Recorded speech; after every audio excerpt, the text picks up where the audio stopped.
Penggembala yang baik. Ini, aku yang kau ajak bicara. Lihatlah ke atas. Apa kau lupa padaku? Apa kabar kawanku burung gagak? Bagaimana aku bisa melupakanmu? Minggu yang lalu kita bertemu dan kau bertanya tentang burung gagak dari anak Nabi Adam. Ya. Dan aku terinspirasi olehmu untuk menceritakan kisah tentang hewan dalam ayat suci Al-Quran. Aku mengikutimu dari jauh. Kalau begitu aku bangga padamu. Tapi kau lupa seekor burung penting penggembala yang baik?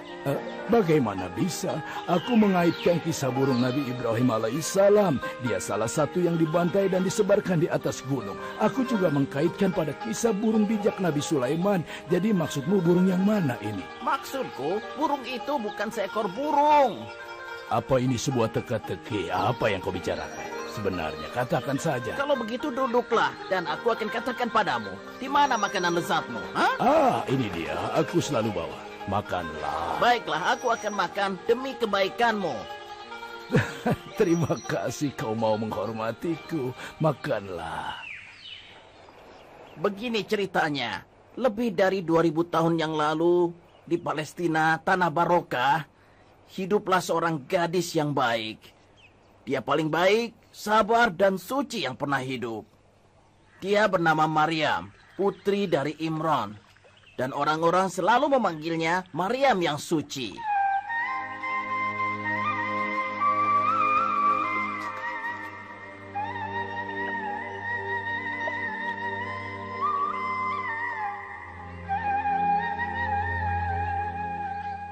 Aku merasa haus sekali. Saat ini aku berharap bisa melihat dan juga minum dari tangan lembutnya. Pekerjaannya diisi dengan ibadah, seperti biasanya. Tidak, sesuatu yang berbahaya telah terjadi. Apa itu? Malaikat telah mengunjunginya dan berkata padanya, kalau Allah telah memilihnya dari seluruh wanita di dunia. Dia memang pantas mendapatkan itu. Tapi apakah malaikat mengatakan sesuatu padanya? Ya, dia memberikannya hal yang membanggakan, yaitu seorang bayi. Tapi dia kan masih gadis. Inilah yang Maryam katakan padanya. Tapi dia meyakinkannya kalau ini adalah kehendak Allah dan sudah diputuskan. Oh ya Allah, bagaimana dia akan menjelaskan ini pada orang-orang jahat melewatiku?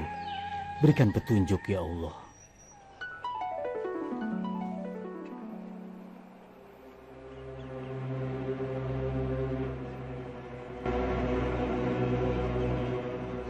Tuhan, aku tidak punya uang untuk diamalkan. Allah akan marah padamu. Aku tahu kalau hewan kurban akan dibakar. Dan tidak ada yang menggunakan mereka. Dan aku adalah pria miskin. Dan keluargaku sangat membutuhkan makanan, Tuhan. Apa kau sudah menjadi gila? Kau itu seharusnya mengorbankan hewan tanpa banyak bertanya lagi.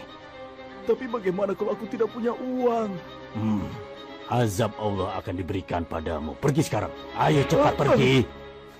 Tuhan yang jujur, aku tidak bisa mengorbankan anak sapinya. Bolehkah aku mengorbankan burung dara? Tentu saja, Tuan. Seekor burung dara seharga 10 dinar. Ini terlalu berlebihan. Siapa yang menentukan harga? Anakku. Anakku yang menjual burung dara untuk dikorbankan. Kau hanya akan menemukan burung dara di tempatnya. Tanaman pohon, apa kau punya kabar tentang sang perawan Maryam?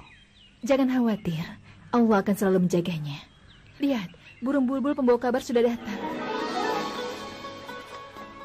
Betapa beruntungnya kau temanku, punya kemampuan untuk terbang. Kau bisa terbang tinggi di langit dan melihat semuanya yang terjadi.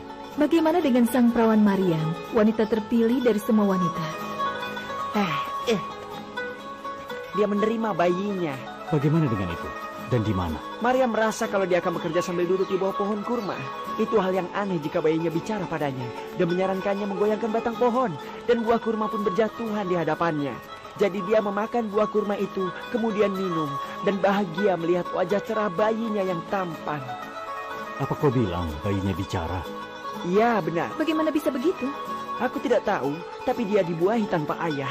Ini adalah keajaiban dari Allah. Tidak perlu kaget pada kenyataan dia bicara meski seorang bayi. Lihat pada wanita yang berjalan di sana. Bukankah dia itu Maryam, putra dari Imran? Ya, itu dia. Tapi sepertinya dia merasa bingung. Dia ingin membawa bayinya itu dari mana? Kira-kira apakah kita perlu bertanya padanya, Kepala Pimpinan? Ya, ini adalah tugas kita. Aku berpikir cerita apa yang akan dia katakan pada kita. Bicara tentang Maryam, lantas aku ingin tahu siapa bayi ini. Ya, tentu saja miliknya. Pertanyaannya bagaimana seorang perawan bisa melahirkan seorang bayi? Ajab Tuhan akan diberikan padamu. Kenapa, Maria?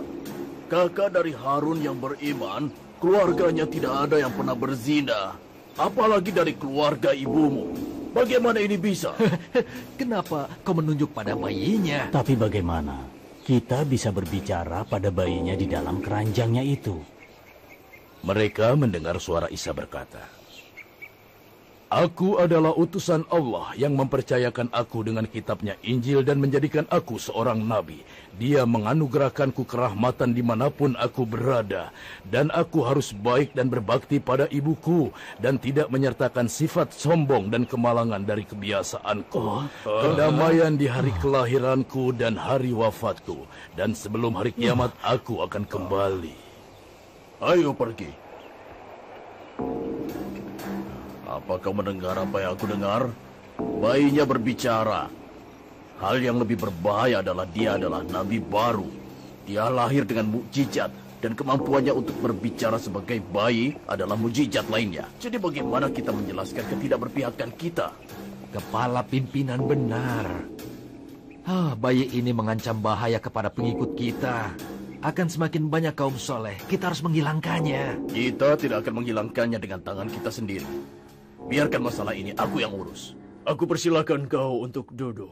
Aku ingin bicara padamu tentang hal yang mengkhawatirkanku. Akan kulaksanakan sesuai dengan perintahmu yang mulia, Raja Herodotus. Aku mendengar berita tentang seorang bayi yang lahir dan bicara dalam keranjangnya. Dan mereka bilang dia akan menyelamatkan kaumnya.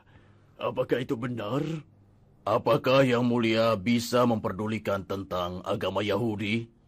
Aku hanya peduli dengan peraturan Roma. Jawab pertanyaanku itu.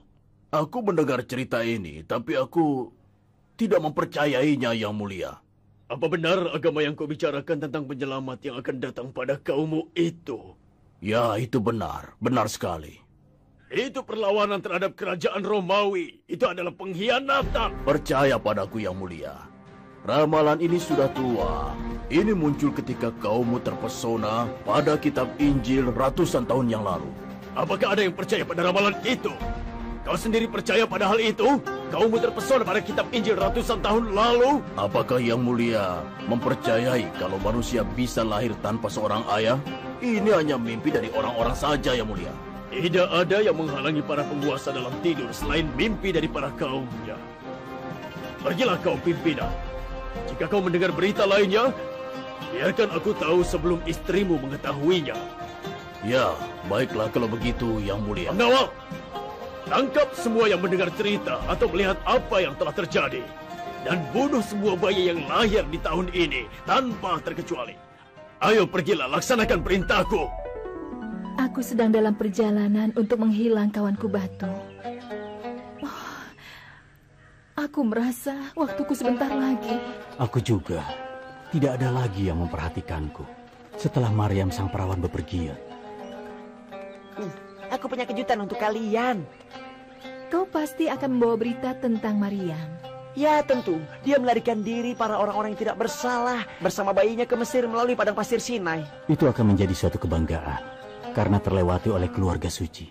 Tahun-tahun berlalu, Raja Herodotus yang kejam meninggal dan Nabi Isa anak Maryam tumbuh besar serta menjadi pemuda. Dia diperintahkan untuk kembali ke kampung halamannya dan menyebarkan kedamaian dan kebaikan.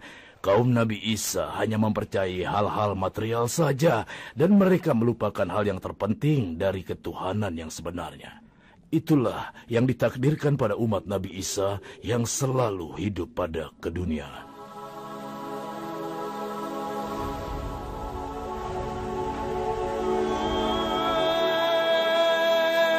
Aku sama sekali tidak mengerti Kenapa Nabi Isa membuat dari tanah liat dengan bentuk seekor burung? Aku juga sama sepertimu, aku tidak tahu. Tunggu dan kita lihat saja. Nabi Isa alaihissalam berkata pada mereka, apa bisa tanah liat ini terbang ke angkasa? Bisakah kalian jawab? Tentu saja tidak mungkin. Dia bertanya lagi pada mereka, kau tahu kenapa? Karena itu tidak memiliki jiwa. Jika aku meniupkannya dan meminta Allah subhanahu wa ta'ala untuk memberikannya ruh, apakah ia akan terbang nantinya? Aku bisa terbang. Aku bisa melihat juga. Ini sangat menyenangkan menjadi seekor burung yang terbang tinggi ke angkasa. Benar-benar menakjubkan. Bagaimana kabarmu, kawanku? Kau mengenalku? Aku tanah liat Nabi Isa. Maksudku burung Nabi Isa. Ini pertama kalinya aku terbang. Tanah liat Nabi Isa, burung Nabi Isa. Pertama kalinya kau terbang, aku tidak mengerti apa yang kau katakan. Ayolah, ini saatnya kita bertasbih kepada Allah. Alhamdulillahirabbil alamin. Terima kasih ya Allah, karena Nabi Isa menyentuhku dengan tangan sucinya sendiri. Dengan begitu aku menjadi salah satu mukjizatnya. Apa yang bisa kita lakukan dengan Nabi Isa? Kita tidak beralasan padanya dengan kebohongan. Dia tahu apa yang kita makan dan apa yang kita simpan di rumah kita. Pembuktiannya adalah dia bisa menghidupkan kembali yang sudah meninggal dan menyembuhkan yang sakit. Dia menghidupkan Sam, putra Nabi Nuh, sebelum mata dan dia berbicara padanya. Diamlah kalian. Aku sedang mempersiapkan ujian berat untuk Nabi Isa. Lihat wanita itu. Kita tahu kalau dia adalah orang yang berdosa dan berdasarkan hukuman, dia harus dilemparkan oleh batu. Mengerti? Aku mengerti. Kalau hukuman dari Nabi Isa terkenal untuk kebaikan, ampunan, dan juga toleransi. Apa kau tidak mengetahui hal itu? Dia akan menemukan beberapa hal yang berlainan antara apa yang dia katakan dan diajarkan dari Taurat. Oh, lihat itu. Dia datang. Ya Nabiullah Isa. Apa yang bisa dilakukan pada wanita yang berdosa itu? Nabi Isa alaihissalam berkata, pria yang tidak bersalah yang berada di dekatmu, biarkan dia melemparkan batu permata padanya. Oh, kami ini adalah pendosa. Tidak ada yang melemparinya dengan batu. Dia menang seperti biasa.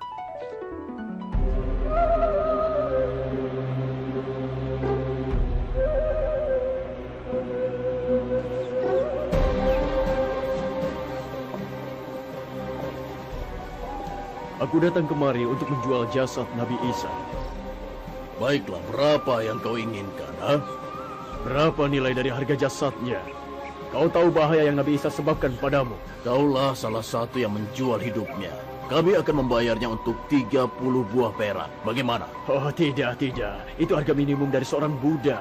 Kami tidak akan membayar lebih. Tidak akan.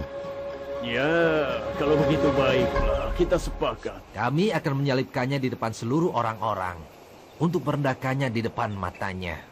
Ini tidak cukup. Tapi ini tidak cukup.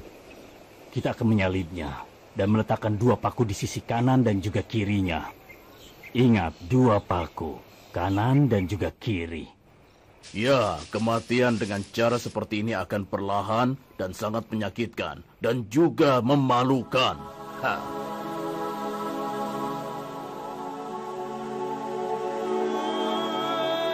Aku berharap aku tidak berubah menjadi burung. Aku berharap aku bertahan di atas lumpur, di atas tanah yang tidak bisa terbang melihat kejahatan terjadi. Cobalah untuk tenang.